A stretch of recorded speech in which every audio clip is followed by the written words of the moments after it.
Assalamualaikum warahmatullahi wabarakatuh. Alhamdulillahi hamdan katsiran tayyiban mubarakan fihi kama yuhibbu rabbuna wa yarda. Asyhadu an la ilaha illallah wahdahu la syarikalah wa asyhadu anna Muhammadan abduhu wa rasuluh. Allahumma salli wa sallim wa barik wa an'im ala rasulina wa syafi'ina wa nabiyyina sayyidina Muhammadin wa ala alihi wa sahbihi ajma'in. Ya ayyuhalladzina amanu taqullaha haqqa tuqatih wa la tamutunna illa wa antum muslimun.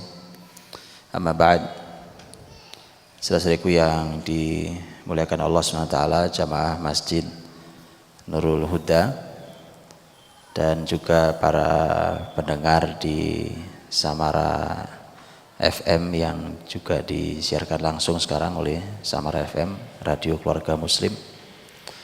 Bersyukur pada Allah Subhanahu wa taala, di kesempatan istimewa ini kita dipertemukan Allah dalam keadaan baik di rumahnya, di masjid Allah Subhanahu wa taala. Semoga dengan ini kita bisa membawa pulang keberkahan sehingga mencahayai keluarga kita semua. Hadirin dirahmati Allah Subhanahu wa taala, saya diberi amanah tema. Sebenarnya ini ada temanya, saya diberikan amanah tentang kalau saya tidak salah judul temanya kemunduran umat karena tidak belajar sejarahnya. Hadirin dirahmati Allah, sejarah itu kalau hari ini kalau di sekolah ada pelajaran sejarah, biasanya jadi pelajaran yang paling tidak disukai. Kalau sudah ketemu pelajaran sejarah udah malas banget, Pak. Karena sudah gitu kan, udah pelajarannya sudah nggak enak, ngafal tahun-tahun, ya kan, ngafal peristiwa-peristiwa. Sudah gitu gurunya nggak enak juga, sudah lengkap, ya, lengkap kesengsaraan sejarah ini. Padahal sejarah itu kalau diajarkan dengan cara Quran ngajar itu nikmat sekali, Pak. Cuma masalahnya ini kita ngajar sejarah ala akademik. Nah, akademiknya nggak mau belajar sama Quran dan hadis Nabi. Nikmat itu turkannya. Dan sejarah ini berhubungan sangat erat dengan kebesaran dan kemunduran sebuah zaman. Karena sejarah ini cermin masa lalu, Pak. Ya, cermin masa lalu. Para ahli sejarah mengatakan bahwa at-tarikhu yu'idu nafsahu. Sejarah itu mengulangi dirinya sendiri. Ya, sejarah ini peristiwa berulang. Jadi nanti akan saya jelaskan keadaan kita hari ini itu apa yang terjadi, apa yang sedang terjadi, apa yang akan terjadi, kalau ada masalah ini masalah sebenarnya seperti apa, mengurainya bagaimana, solusinya apa. Itu kalau orang belajar sejarah tahu, Pak, solusinya. Orang sejarah sampai mereka akan tahu apa yang akan terjadi. Itu orang sejarah, Pak. Karena dia cuma berulang. Peristiwa begini pernah ada zaman apa. Karena zaman itu begini, masalahnya begini, sebabnya ini, maka solusinya ini. Persis. Dan nanti kita akan lihat bagaimana para ulama dalam Islam itu menempatkan posisi sejarah di posisi yang luar biasa. Nah, disinilah kesalahan kita. Sejarah menjadi pelajaran yang nyaris tidak dipelajari, sekalinya dipelajari di kelas tidak menarik. Di masjid-masjid nyaris tidak ada pelajaran sejarah Islam. Begitu? Saya tidak tahu di Masjid Nurul Huda sini atau di masjid-masjid para pendengar Samara FM apakah ada kajian sejarah Islam namanya. Alhamdulillah kalau ada, ya. Di Nurul Huda sini ada kajiannya? Enggak ada, Pak. Sekarang kita belajar kalau gitu, Pak. Hadirin dirahmati Allah. Yang membuat umat ini bangkit Quran. Yang membuat umat ini jatuh juga Quran. Itu sabda Nabi. Nabi bersabda, innallaha yarfa'u bihadzal kitabi aqwaman wa yadh'u bihi akharin. Allah angkat masyarakat dengan Alkitab, dengan Al-Quran, dan Allah jatuhkan juga dengan Al-Quran. Artinya bahwa Quran ini yang bisa mengangkat. Jadi kalau hari ini kita bicara kebangkitan Islam, kebesaran muslimin dan seterusnya, itu semua mustahil dicapai kalau tidak pakai Quran. Nah, mari kita lihat, memangnya Quran sehebat apa sih? Wong Quran itu kita juga punya masing-masing, ya kan? Kan mushaf kita punya masing-masing. Memang sehebat apa dia sampai bisa membangkitkan umat? Dan benar, Pak. Benar bahwa masyarakat Arab dulu, karena Quran turun pertama kali ke mereka, dan Nabi kita Nabi Arab juga, Muhammad orang Arab, Quraisy, walaupun Islam bukan agama orang Arab, bukan agama orang Arab, banyak hal yang disampaikan oleh Quran yang lebih paham orang Kediri daripada orang Arab, Pak. Betulan Pak. Anda kalau buka Quran tentang masalah pohon-pohonan dengan sungai yang mengalir di bawahnya, itu orang Arab nggak ngerti, Pak. Mana ada di Arab sungai gemericik ngalir, ada pohon-pohon yang indah, yang ada di Kediri. Betul kan? Jadi yang lebih, Pak, makanya bukan agama orang Arab, Pak. Orang Arab nggak ngerti. Makanya begitu mereka, para tokoh, para masyayikh datang ke Indonesia, salah satunya adalah seorang ulama besar yang sudah meninggal, Syekh Ali Tontowi, seorang ulama besar Suriah, meninggal di Jeddah tahun 99. Itu pernah ke Indonesia tahun 70-an, Pak, sekitar tahun 70-an, pernah ke Indonesia tahun 70-an, kemudian melakukan perjalanan, diantaranya naik kereta dari Jakarta sampai Surabaya. Dalam kunjungan penting itu, dan beliau waktu itu kunjungan penting dalam urusan Palestina. Terus begitu pulang beliau nulis buku, judulnya Indonesia Suwarun Minas Syarq, Indonesia Potret dari Timur. Lihat, Pak, beliau yang tinggal di padang pasir. Suriah sebenarnya masih lebih hijau, Pak, daripada Saudi, tapi sehijau-hijaunya begitu melihat Indonesia juga, sampai beliau buat di salah satu judul di dalam bukunya, beliau tulis judulnya Jawa Jannatullah fi ardi. Itu judulnya, Pak. Jawa, surga Allah di muka bumi ini. Itu yang, karena beliau ahli ilmu Quran. Begitu dia baca di Quran, ini adanya di Jawa, Pak. Tentang gambaran tentang surga, walaupun tentu surga bukan di Jawa, ya kan? Tidak bisa. Ya, artinya adalah bukti bahwa walau turun Nabi kita orang Arab, bahasanya bahasa Arab, Quran berbahasa Arab, tapi ini bukan agama orang Arab, ini agama seluruh alam. Dan hadirin, bagaimana Quran, mushaf Quran yang ada sama kita itu bisa membangkitkan peradaban. Dulu masyarakat Arab bukan masyarakat, mereka bukan siapa-siapa, Pak. Mereka sama sekali tidak dianggap di percaturan dunia saat itu. Tapi begitu mereka ambil Quran, mereka jalankan Quran, mereka pahami betul, mereka jadikan panduan Quran dalam bimbingan Rasul Shallallahu Alaihi Wasallam, maka kemudian mereka memimpin bumi. Mereka tutup semua kebesaran peradaban yang ada saat itu. Tidak ada jawaban lain kecuali karena Quran, Pak. Itulah kenapa Nabi mengatakan Allah angkat masyarakat dengan Quran dan Allah jatuhkan dengan Quran. Makanya begini, Pak, gampang. Anda mau bicara kebangkitan Islam setiap hari sekalipun, tanya saja sampai sejauh mana dekatnya dengan Quran. Kalau belum, ya belum, itu baru ngomong berarti. Itu hanya baru bicara. Wah, bangkit, takbir, Allahu Akbar, bangkit. Tanya Qurannya sampai mana, Pak? Ya bacanya, ya ngafalnya, ya belajar tafsirnya, ya mengamalkannya, ya mengajarkannya sampai mana? Kalau belum, maka itu baru bicara kosong, Pak. Tidak ada, kebangkitan tanpa Quran tidak mungkin ada, Pak. Nah, ini yang menarik. Para ahli Al-Quran menyampaikan bahwa ternyata Al-Quran itu lebih dari sepertiga isinya sejarah, kisah umat terdahulu. Kisah umat terdahulu sejarah. Jadi Quran itu lebih dari sepertiga isinya adalah sejarah. Kalau nanti mau membuktikan kalimat ulama Quran ini, ya silakan dibuka sendiri ya. Anda boleh menghitungnya, benar nggak sepertiga lebih? Sepertiga lebih. Isinya adalah sejarah. Sejarah umat sebelum Nabi Muhammad. Lihat, sejarah umat sebelum Nabi Muhammad itu kisah-kisahnya turunnya di ayat-ayat dan surat-surat Makkiyah. Makkiyah itu adalah ayat atau surat yang turun sebelum Nabi hijrah ke Madinah. Jadi sebelum hijrah ke Madinah, kalau semua ayat ataupun surat yang turun sebelum Nabi hijrah namanya surat Makkiyah. Semua kisah umat terdahulu sebelum Nabi Muhammad itu turunnya Makkiyah.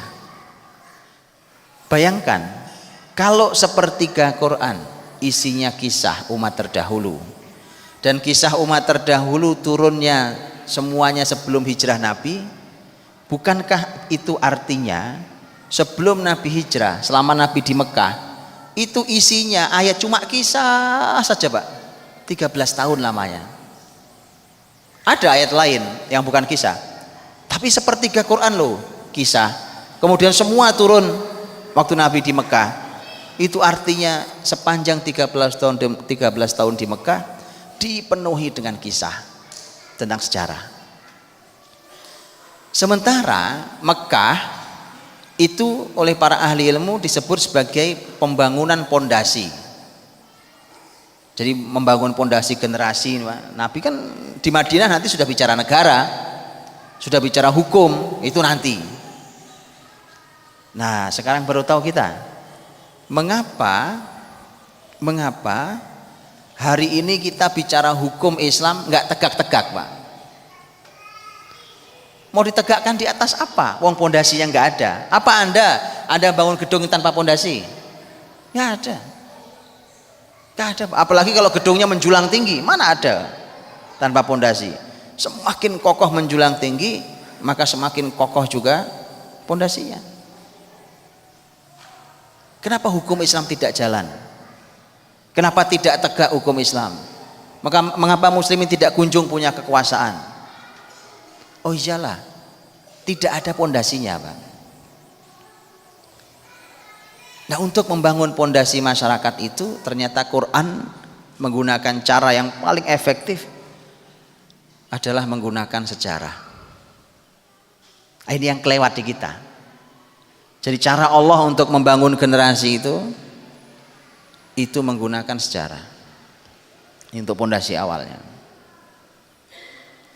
Dan mari kita lihat beberapa hal yang ada dalam Quran dan bagaimana Nabi Muhammad SAW ketika menerima wahyu itu kemudian belajar dari sejarah. Saya kasih contoh. Kisah yang utuh, satu kisah dari awal sampai akhir lengkap satu surat adalah diantaranya surat Yusuf. Bukankah surat Yusuf dari awal mulai alif lam ra tilka ayatul kitabil mubin inna anzalnahu qur'anan arabiyyan dan seterusnya, bukankah berbicara tentang masalah Nabiullah Yusuf alaihissalam sampai nanti ditutup di akhir suratnya, laqad kana fi qasasihim ibrah liulil albab ma kana haditsa yuftara walakin tasdiqal ladzi baina yadayhi wa tafsila kulli syai' wa huda wa rahmah liqaumi yu'minun. Ini satu surat bicara tentang satu sosok, yaitu Nabiullah Yusuf alaihissalam. Nabiullah Yusuf alaihissalam dikisahkan oleh Allah Subhanahu wa taala untuk Nabi Muhammad dan turun di Mekah. Tadi saya katakan turun di Mekah agar Nabi Muhammad belajar dari Nabi Yusuf. Begini loh ya, ini loh orang hebat sebelum kamu, namanya Yusuf alaihissalam. Makanya bahkan nanti Nabi sudah pindah ke Madinah,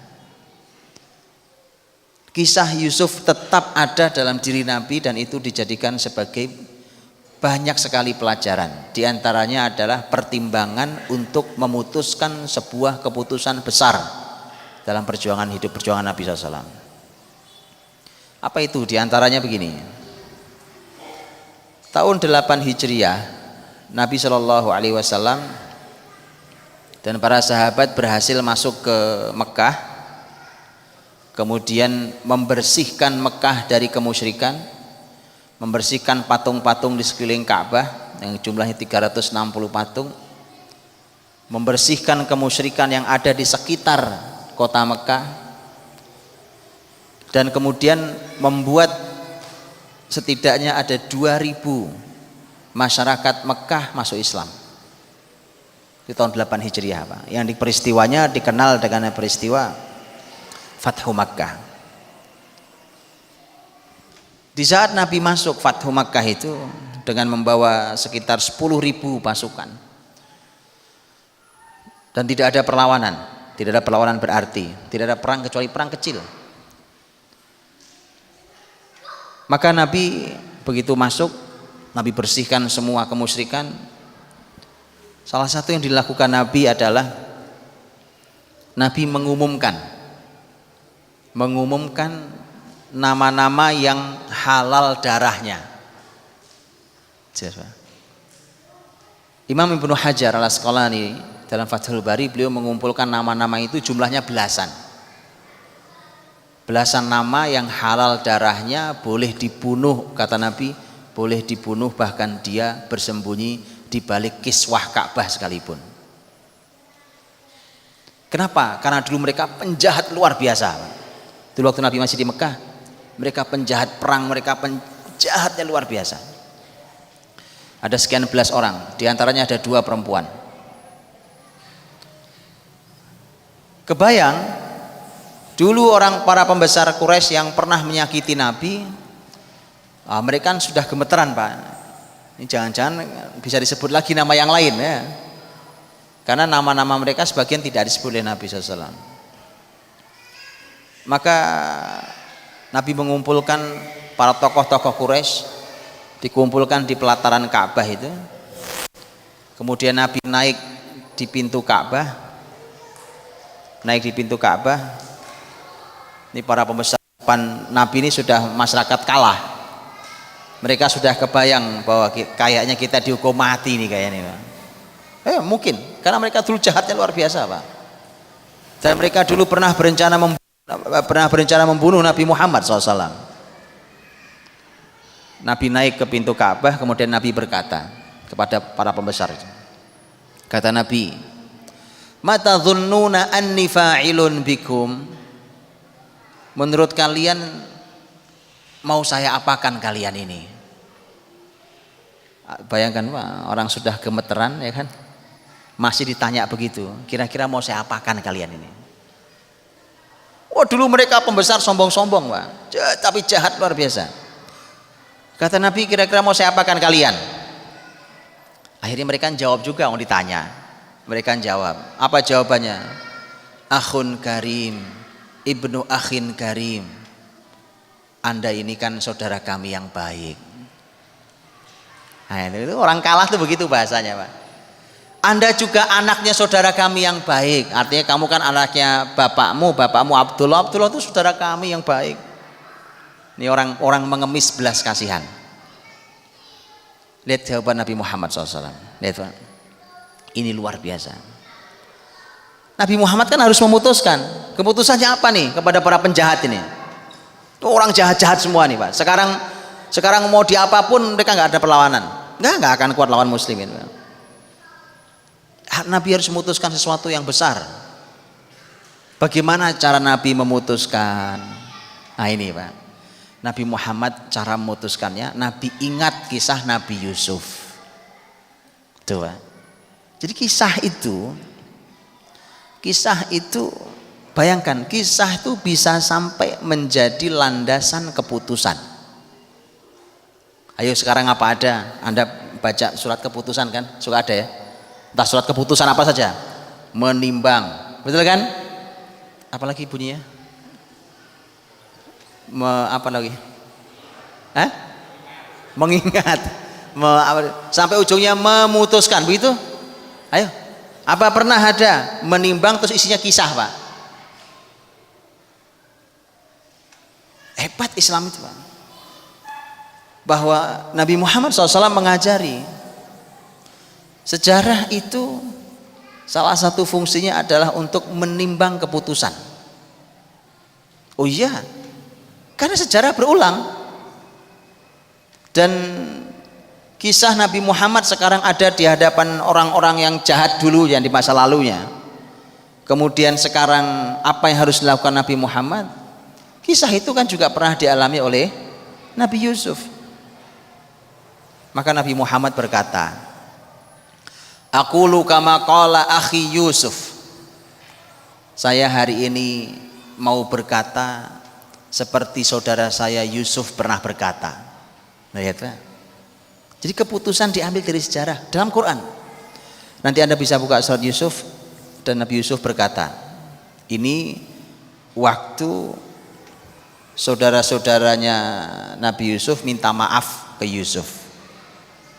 Kan dulu saudara-saudaranya ini digoda setan Pak, digoda setan sampai mereka membuang Yusuf saudaranya sendiri, ya kan, gara-gara mereka iri dengan perlakuan ayah mereka terhadap Yusuf yang mereka pikir kok ayah tidak adil, perlakuannya lebih perhatian ke Yusuf daripada kami. Dibuang tuh Yusuf, dibuang Yusuf oleh 10 saudaranya. Begitu dibuang ke sumur segala macam, ternyata Yusuf jadi pembesar Mesir. Bukannya mati, tak jadi pembesar Mesir. Begitu seterusnya sampai saudaranya Yusuf datang ke Mesir karena paceklik panjang yang terjadi, maka kemudian minta bantuan pangan di Mesir. Mereka tidak tahu kalau menteri ekonominya itu Yusuf yang dulu saudaranya dia buang. Begitu mereka tahu itu Yusuf, kemudian Yusuf bilang, semua ayah ibu tolong diboyong ke Mesir. Akhirnya mereka datang semua ke Mesir, kumpul satu keluarga besar Yusuf, berikut semua saudara-saudaranya yang dulu pernah berbuat jahat pada Yusuf. Saudara-saudaranya minta maaf kepada orang tuanya, minta maaf ke Yusuf. Apa kata Yusuf? Nah ini yang ditiru oleh Nabi Muhammad. Sama bukan? Ini saudara Yusuf dulu pernah jahat pada Yusuf. Orang Quraisy itu saudaranya Nabi Muhammad semua. Oh ini ada pamannya, ada saudaranya, suku Quraisy. Sama-sama suku Quraisy, saudara Nabi Muhammad. Dulu mereka pernah jahat. Sama, persis sama. Lihat. Maka Nabi Muhammad mengatakan, saya hari ini ingin berkata seperti Yusuf berkata pada saudara-saudaranya. Allah mengabadikan kalimat Nabi Yusuf, la tathriba alaikumul yaum yaghfirullahu lakum wa huwa arhamur rahimin. Sudah tidak ada salahnya kalian. Sudah enggak ada masalah. Lihat Pak. Saya sudah maafkan. Semoga Allah ampuni kalian. Dialah Allah yang paling kasih dari semua yang punya kasih. Kalimat Nabi Yusuf. Karenanya Nabi Muhammad mengatakan itu di hadapan orang-orang pembesar Quraisy yang sudah gemeteran itu, Bang.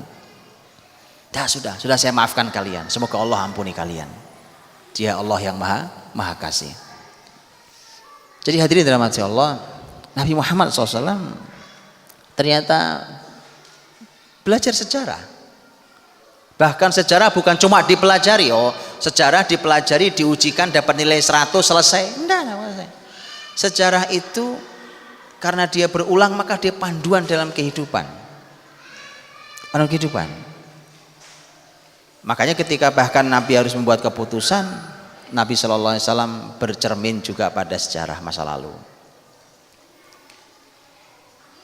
Ketika Nabi Shallallahu Alaihi Wasallam di perang Badar tahun 2 Hijriah, bulan Ramadan, 17 Ramadan tahun 2 Hijriah, terjadi perang Badar antara muslimin dan orang-orang musyrik Quraisy.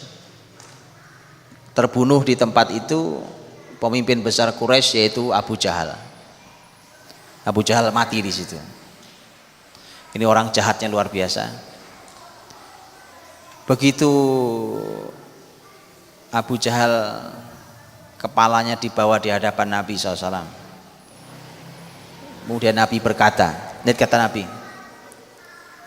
Nabi, Allahu Akbar, hadza fir'aun hadhil ummah. Kata Nabi, Allahu Akbar.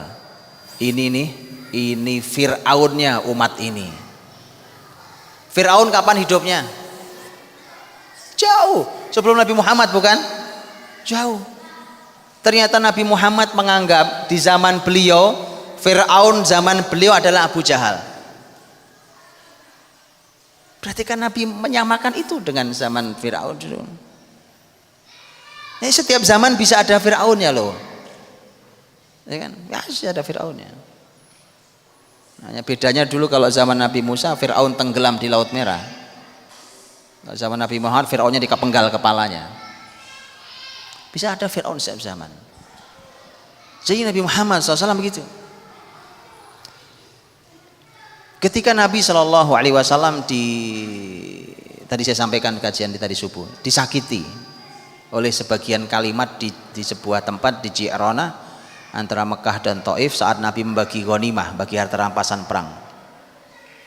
Kalimatnya menyakitkan. Kemudian Nabi berkata, ini kalimat sangat menyakitkan karena kalimat itu mengatakan ini pembagian ini nggak adil, bukan karena Allah. Loh, bayangkan loh Pak, Nabi loh digitukan, gimana Pak? Memang yang lebih soleh, lebih takwa, lebih paham tentang Allah kalau bukan Nabi Muhammad siapa?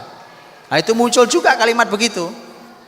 Nah, ini nggak adil nih, pembagiannya nggak adil, ini nggak sesuai perintah Allah. Itu makanya kalau teman-teman suka diejek-ejek begitu biasa teman-teman. Nabi Muhammad yang orang paling soleh aja digitukan masih ya biasa aja Pak. Siapa kita ya? Maka Nabi Muhammad berkata, lihat kalimatnya beliau, laqad udhiya Musa bi aktsara min dzalika fasabar. Dulu Musa pernah disakiti lebih dari ini dan dia sabar. Lihat kan? Jadi sejarah Nabi Musa diambil pelajaran oleh Nabi Muhammad untuk menguatkan jiwanya. Lihat kan? Untuk memotivasi dirinya, ayo yang sabar, yang sabar, yang sabar.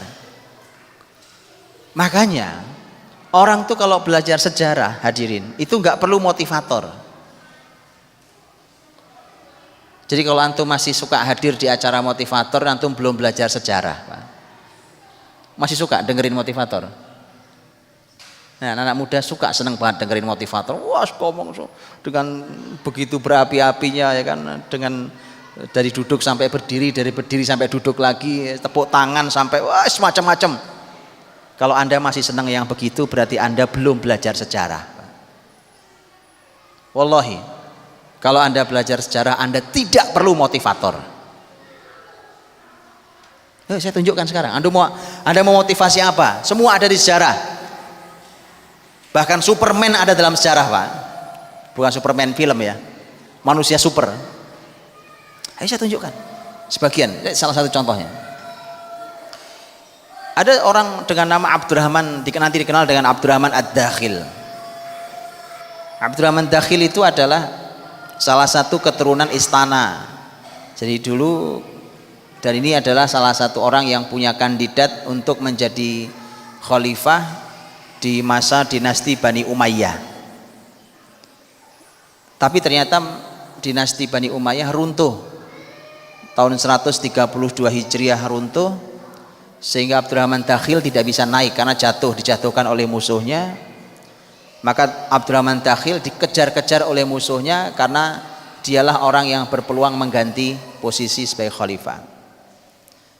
Saat itu Abdurrahman Dakhil umurnya baru 19 tahun. Ada yang umur 19 tahun di sini? Mana yang umur 19 tahun? Nah, seumuran beliau nih, Pak. Ada boleh lihat seumuran beliau 19 tahun. Abdurrahman Dakhil lari, Pak. Dikejar oleh pasukan, kemudian mentok dia di sungai. Sungainya bukan sungai kecil kayak di kita begini, Pak. Sungai Berantas itu terlalu kecil. Beneran, Pak. Dia seberangi itu sungai dengan cara berenang. Dia berenang, selamat dia sampai di ujung, dia lari sendirian. Dia lari, nggak ada apa, orang berenang, jalan kaki, Pak. Anda bisa bayangkan dari negeri Syam masuk ke Mesir. Antum kebayang peta nggak? Saya mau ngomong peta nih. Kalau belajar sejarah harus tahu peta ya. Syam ke Mesir antum tahu? Dari Syam ke Mesir jaraknya tahu? Nggak tahu. Nanti antum harus buka ya, belajar sejarah harus tahu. Dari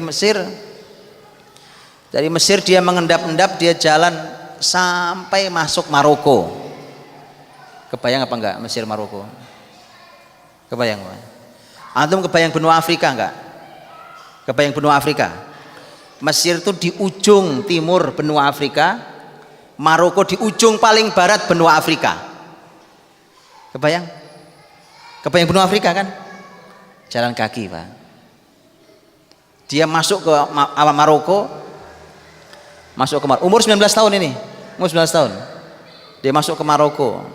Di Maroko dia aman karena dia bersembunyi di masyarakat di mana dia punya nasab barbar. Barbar itu salah satu suku di Maroko. Ini suku luar biasa nanti ya. Dari Maroko dia nyebrangi selat Gibraltar namanya sekarang. Karena dari Maroko itu kalau berdiri akan kelihatan daratan Spanyol. Nyebrang dia selat sampai di daratan Spanyol. Anda tahu? Tadi berangkat umur berapa? 19. Umur 25 tahun. Umur 25 tahun dia menjadi pemimpin terbesar di negeri Andalus Spanyol itu. Gimana caranya itu, ceritanya gimana? Antum belajar. Makanya kalau Anda yang masih perlu motivator belum belajar sejarah berarti. Anda mau memotivasi apa? Semua ada dalam sejarah. Coba pernah antum dengar sejarah seperti ini? Perjalanan anak muda dari umur 19 sampai 25 lari dikejar dari kematian, dikejar sendirian. Begitu sampai umur 25 tahun dia jadi pemimpin tertinggi. Bagaimana ceritanya dia bisa sampai? Nah itu perlu antum pelajari. Motivasi luar biasa. Itu sejarah tuh. Itu memotivasi kita, motivasi apapun. Sekarang tuh saya heran apa?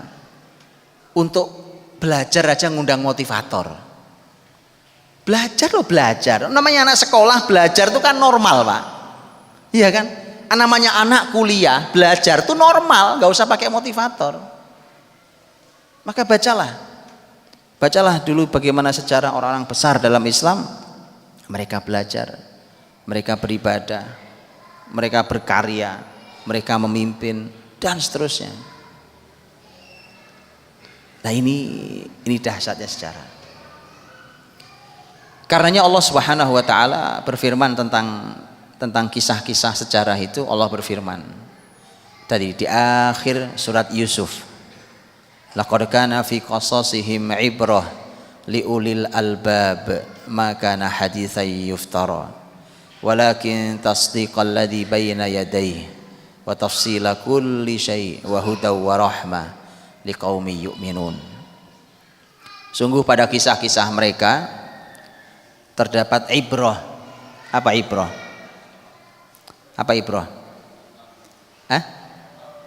Contoh? Apa arti ibrah? Pelajaran. Ibrah suka diterjemahkan pelajaran, tapi aslinya kata ibrah, kata abar ya'bur dalam bahasa Arab itu nyebrang Pak. Nyebrang jalan, nyebrang sungai, nyebrang. Itu ibrah. Loh kok kenapa diterjemahkan jadi pelajaran Pak? Yaitu supaya gampang memahaminya. Kenapa disebut nyebrang? Karena kita hidup umpamanya sekarang tahun 2017. Kalau kita bicara Nabi Muhammad 15 abad lalu, Pak, itu jaraknya jauh sekali. Anda perlu nyebrang dari zaman ini ke 15 abad lalu. Nah, harus ada jembatan penyeberangannya atau harus ada jalan penghubungnya. Nah, itu yang harus dibuat. Itu namanya ibrah. Paham? Itu namanya ibrah. Jadi kisah-kisah itu harus menjadi ibrah buat kita. Kisah kebaikannya harus sampai ke kita, kisah keburukannya harus jadi peringatan buat kita.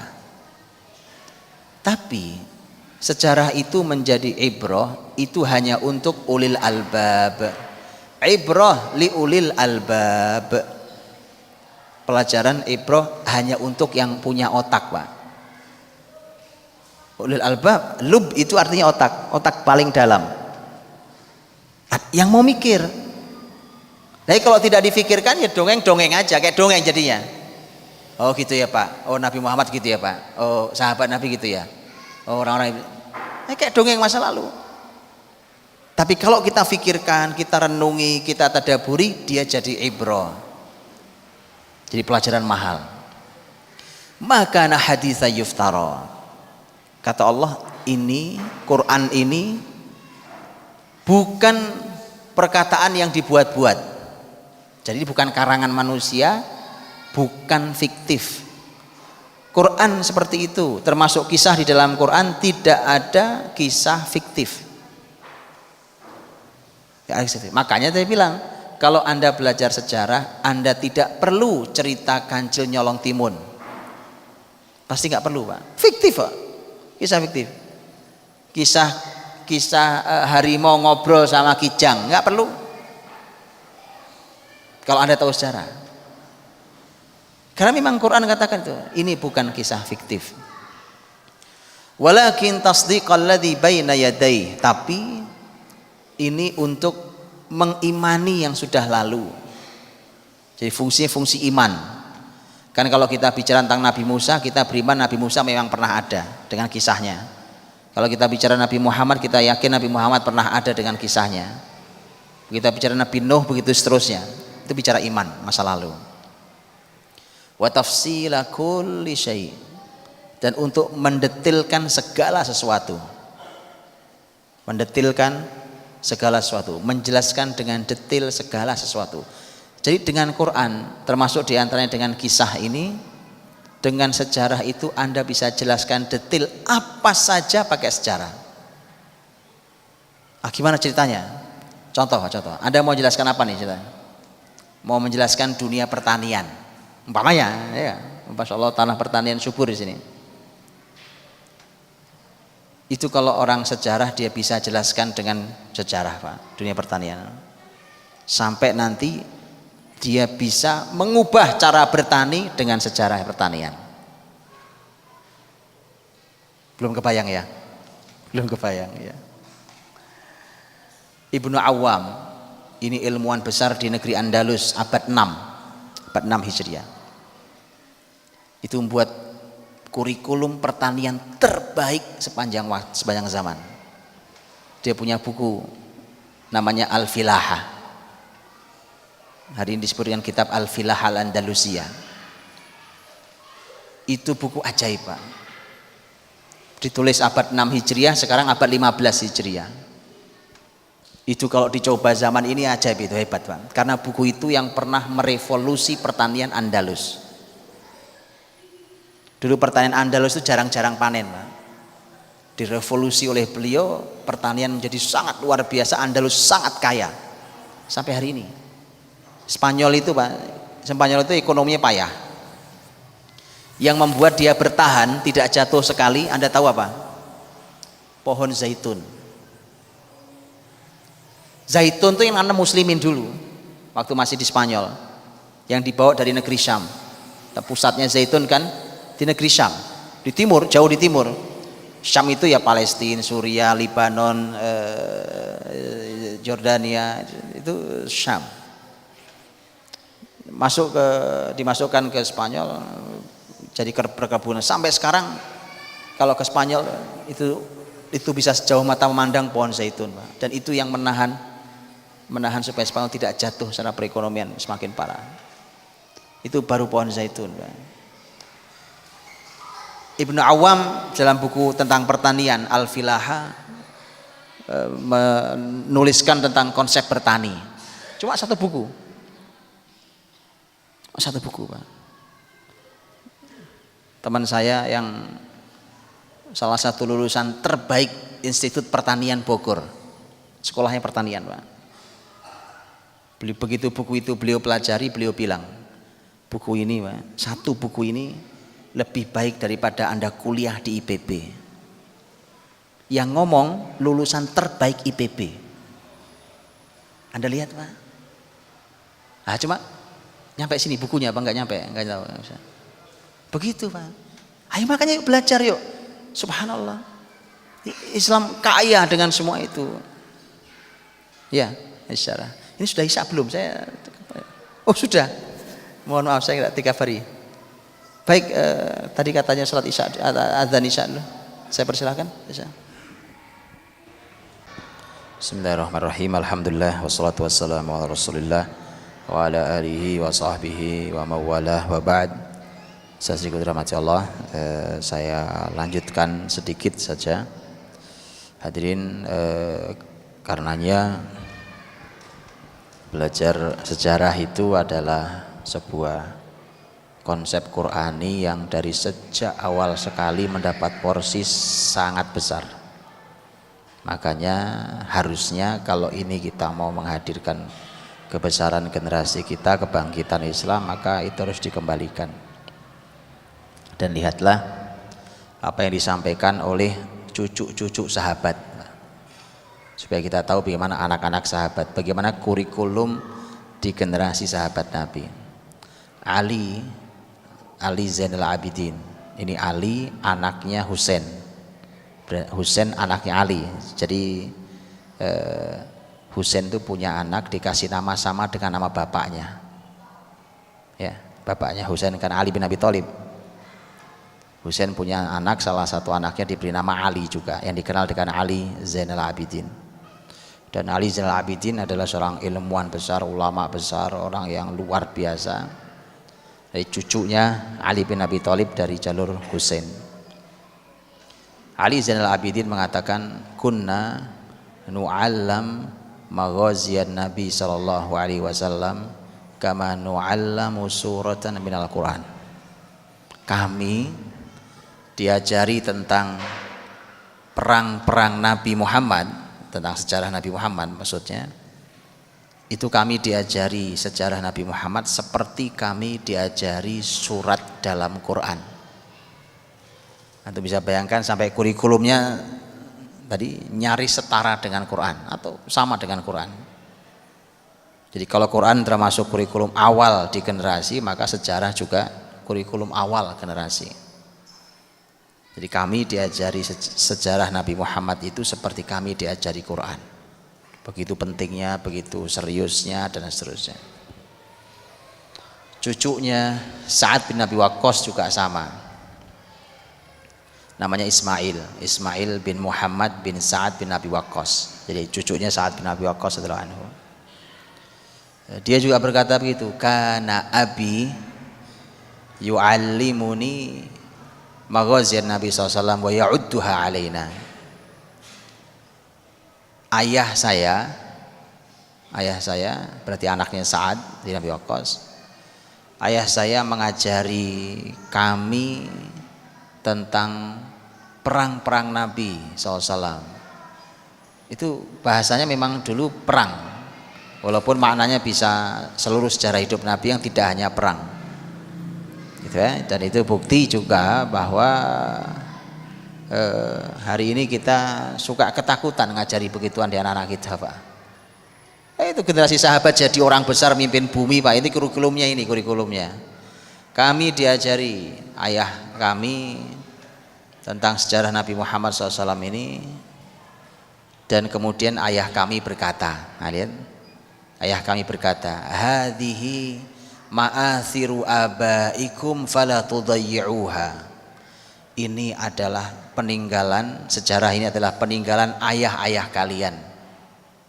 Ini kebesaran mereka, jangan kamu sia-siakan. Pelajari maksudnya, pelajari yang serius. Seorang ulama sangat besar di kalangan tabi'in, Az-Zuhri, Imam Az-Zuhri rahimahullah ta'ala, beliau berkata, ilmul maghazi ilmu dunia wal akhirah. Ilmu tentang sejarah itu ilmu dunia dan akhirat. Jadi sangat banyak hadirin kesaksian para ahli ilmu dalam Islam bahwa itu menjadi kurikulum penting yang harus diajarkan. Harus diajarkannya dengan cara yang benar. Sampai akhirnya nanti tadi sejarah bisa bekerja dalam kehidupan seseorang, tidak sebatas mengenang masa lalu. Ya, dan banyak hal yang menarik yang bahkan menjadi inspirasi besar bagi kebangkitan umat ini. Saya kira itu tambahannya. Kesimpulannya adalah bahwa begitu luar biasanya kurikulum sejarah ini, begitu besar porsinya dalam Quran, bahkan dia adalah kurikulum awal dan dasar kalau umat ini mau bangkit. Wallahu a'lam bishawab. Saya kembalikan kepada Fadhil Ustaz Ali.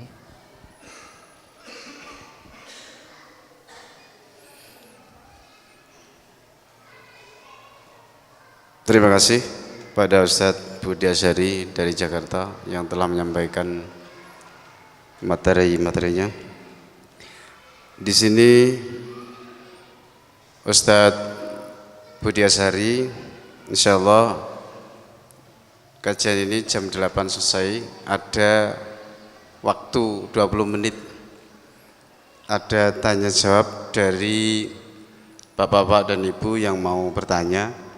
Dipersilakan dibatasi sampai jam 8 selesai karena beliaunya mau ke Tulungagung. Setelah itu kembali ke Pare lagi, besok pagi harus mengisi kuliah subuh di Masjid Al-Muhsinin gitu. Mungkin dari bapak-bapak dan ibu yang mau bertanya secara langsung aja ya. Mungkin secara langsung saja. Dipersilakan, monggo.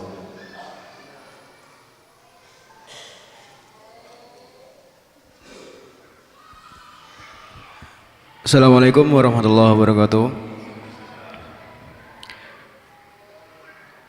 Menuntut ilmu sejarah apakah sama menuntut ilmu yang lainnya mendapatkan pahala? Maksudnya mendapat ilmu sejarah itu apa juga mendapatkan pahala seperti menuntut ilmu yang lainnya, seperti ilmu dalam madrasah atau yang lain gitu?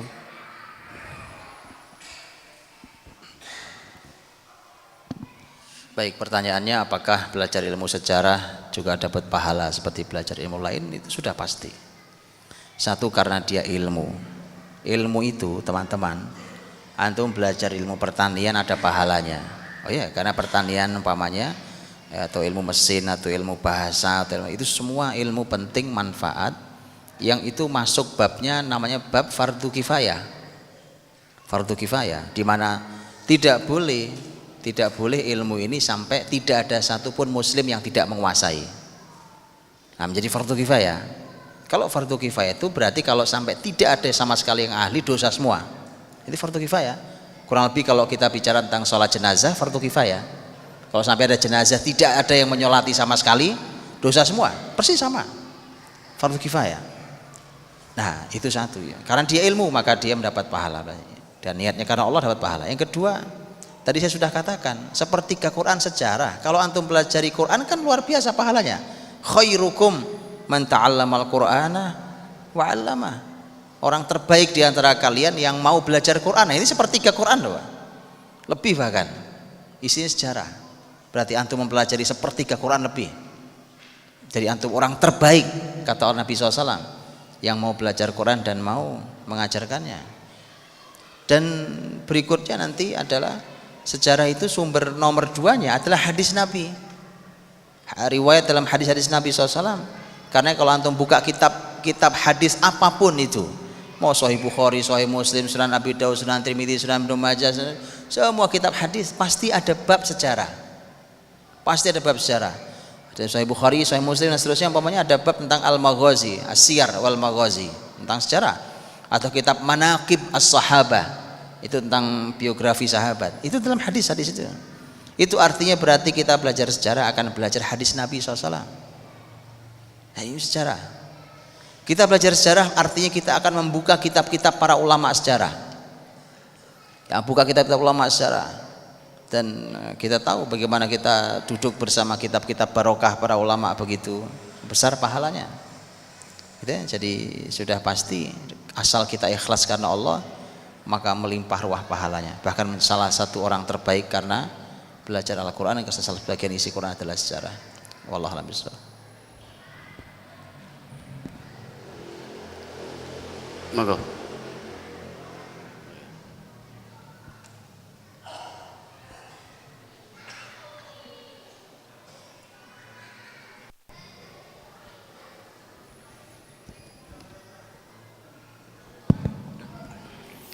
Assalamualaikum warahmatullahi wabarakatuh.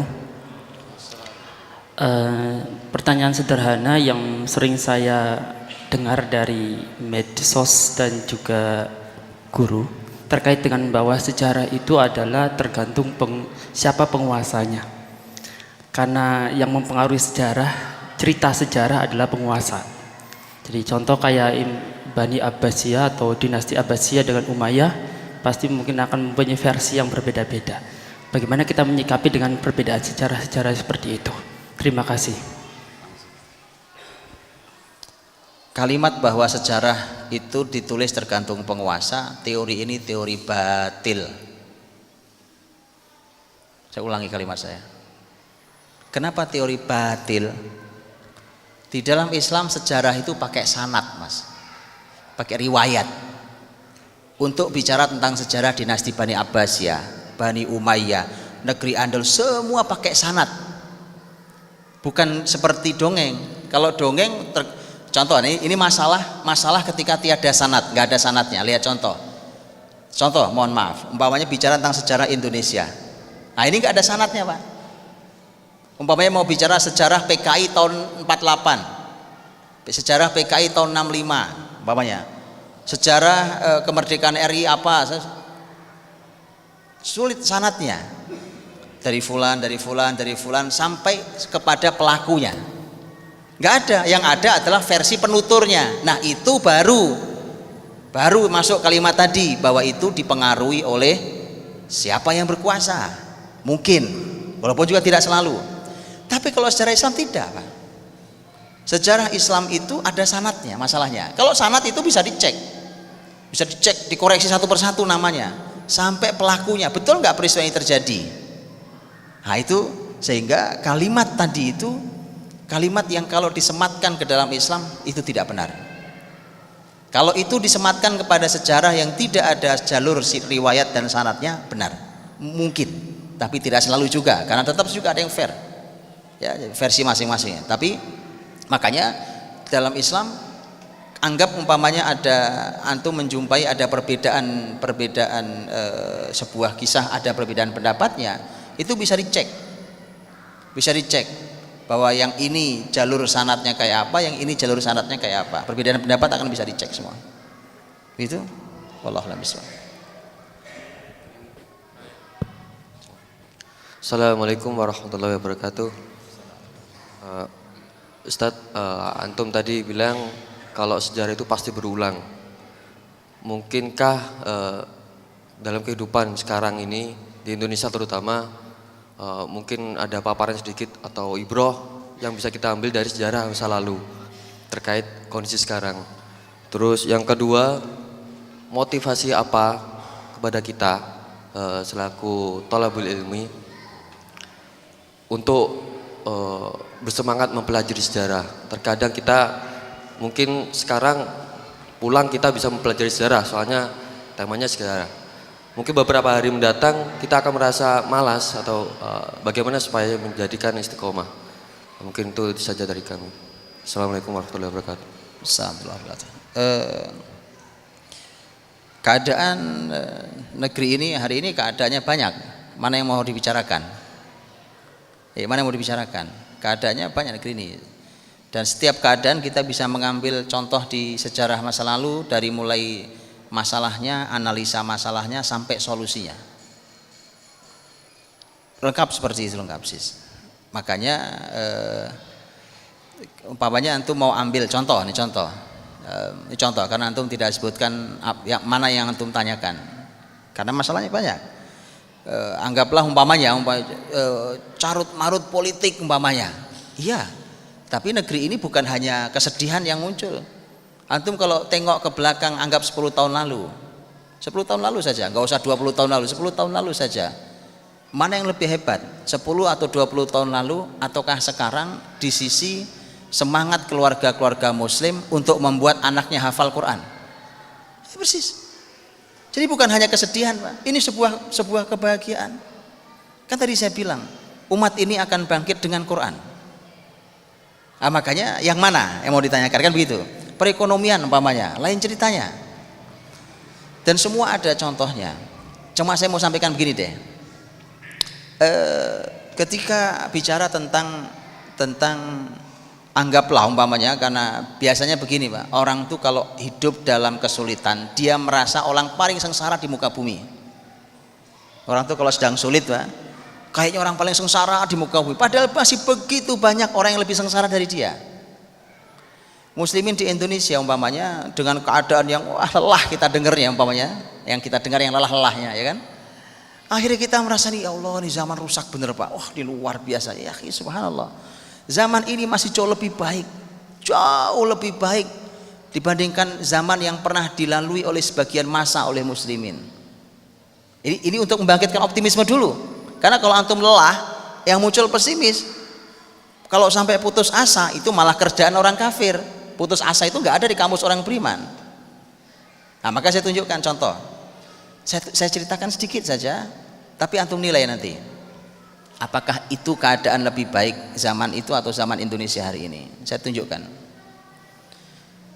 Tahun 1492 Masehi, abad 15 Hijriah.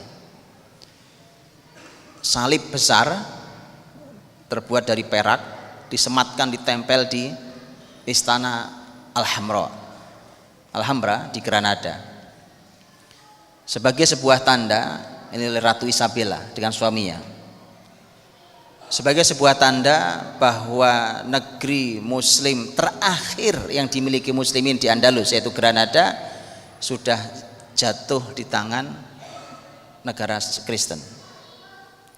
Terakhir tutup muslimin 1492 Masehi, tutup, selesai. Dari tahun ke tahun kebijakan kerajaan Kristen terhadap muslimin yang masih hidup di Andalus. Negara sudah nggak ada, muslimin sudah nggak punya sama sekali, tapi muslimin masih banyak hidup di situ. Luas wilayah Andalus, Spanyol, Portugal, Perancis bagian selatan, kepulauan Sisilia yang punya Italia sekarang, nah itu wilayah Andalus dulu. Masih banyak muslim. Makin hari makin payah, makin parah sekali, makin menekan muslimin kebijakannya. 1492 tutup. 1497 resmi seluruh masjid ditutup. Subhanallah, saya sholat di tempat yang nyaman sekali hari ini Pak. Jazakallahu khair, Masjid Nurul Huda Ustaz Ali. Nyaman bukan kita sholat di masjid? Apa Masjid Kediri ditutup? Jangan. Resmi ditutup, tak boleh ada sama sekali masjid dibuka. Bahkan nanti antum bayangkan,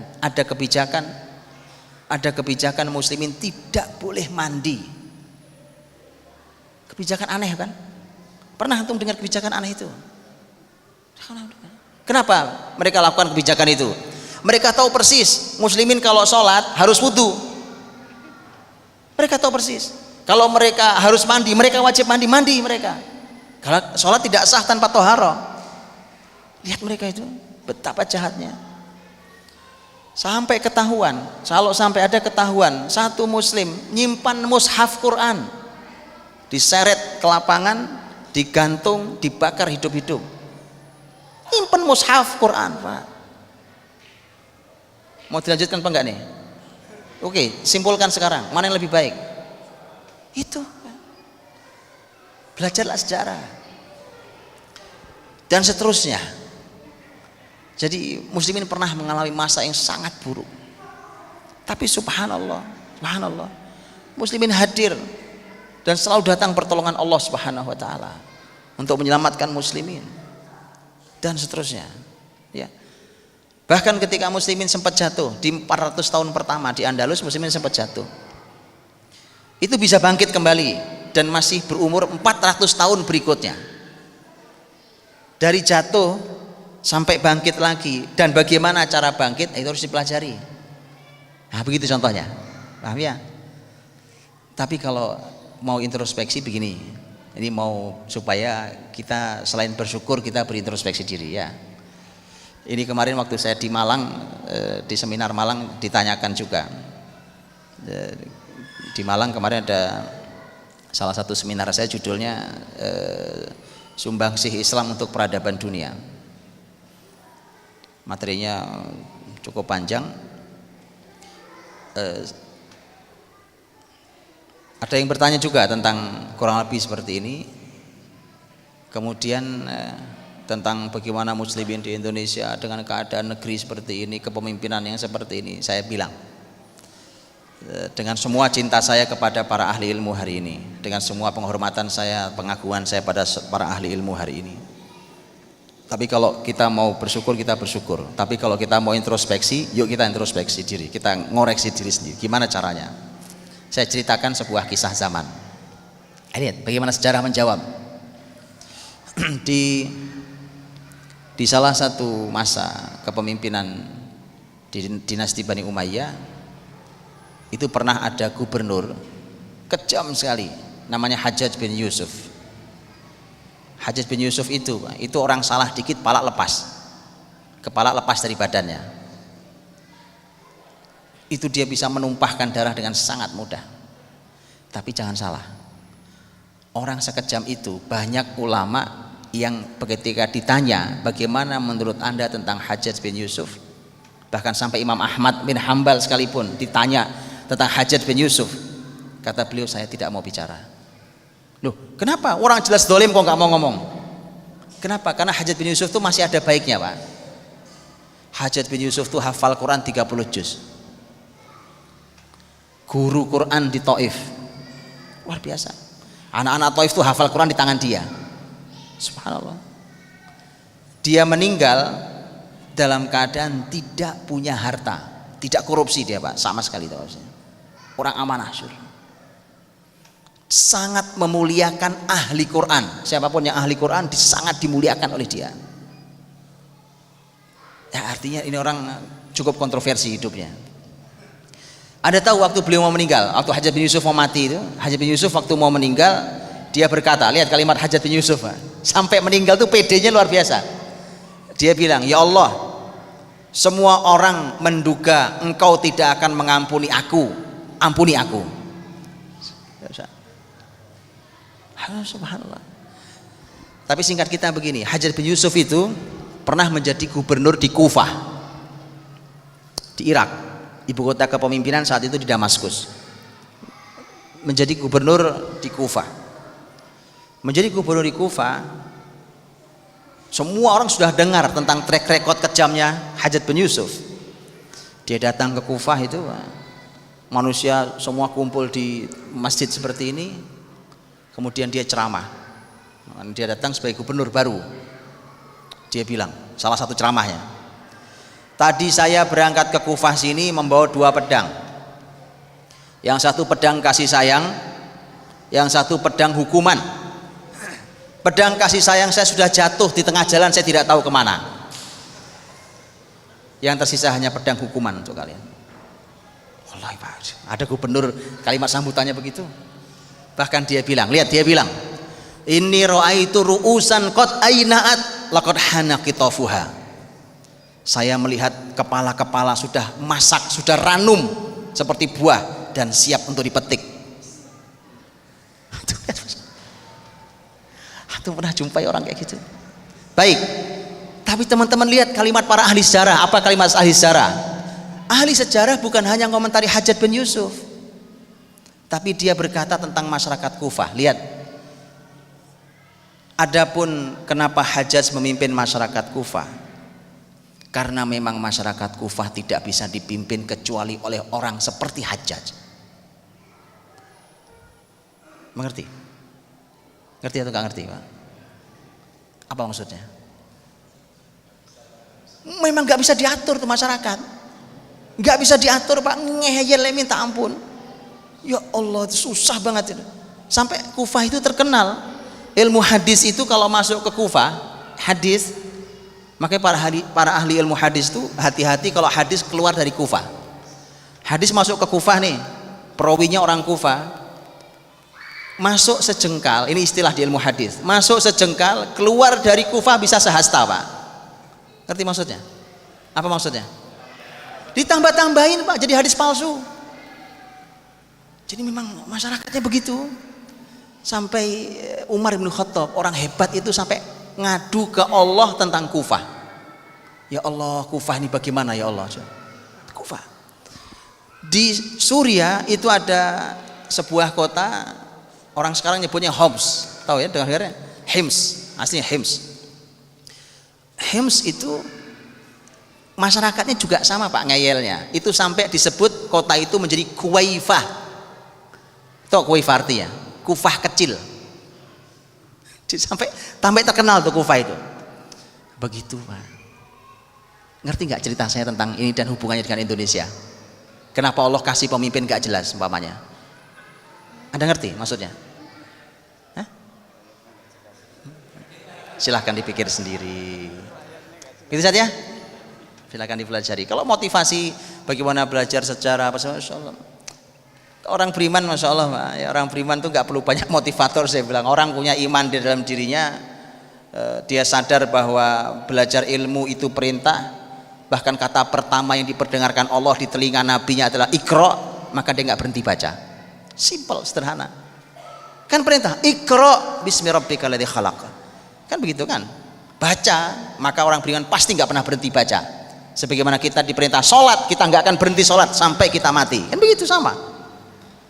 Nah, ini anehnya perintah Iqra, ternyata itu perintah dari Allah, tapi kita jarang baca. Ya kan? Nah, jadi kalau orang beriman cukup dengan kata Iqra, oh ini cukup, sudah cukup. Itu motivasi terkuat orang beriman kok. Nah, nanti kalau antum sudah belajar sejarah, seperti tadi ini antum dengarkan saya bertutur umpamanya, antum akan mulai menikmati sejarah itu nikmat sekali ternyata. Antum punya banyak hal yang orang lain nggak punya. Masa nggak pengen antum begitu kan? Orang lain bingung, antum tahu solusinya, Masya Allah. Orang lain nggak ngerti cara nganalisa, antum tahu cara nganalisa sampai ngasih solusinya. Masya Allah. Masa nggak pengen begitu ya? Itu alangkah luar biasanya. Wallahu a'lam bishawab.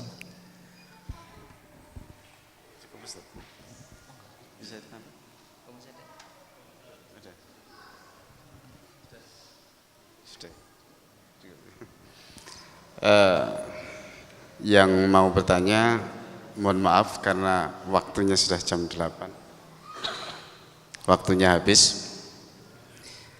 Baiklah para hadirin wal hadirat semua, kajian pada malam hari ini alhamdulillah bisa kita selesaikan dengan diakhiri oleh pertanyaan-pertanyaan dari bapak-bapak sekalian yang sudah dijawab oleh Ustadz Budiasyari dengan jelas sekali. Baiklah, kami umumkan infak pada malam hari ini alhamdulillah mendapatkan 1.110.000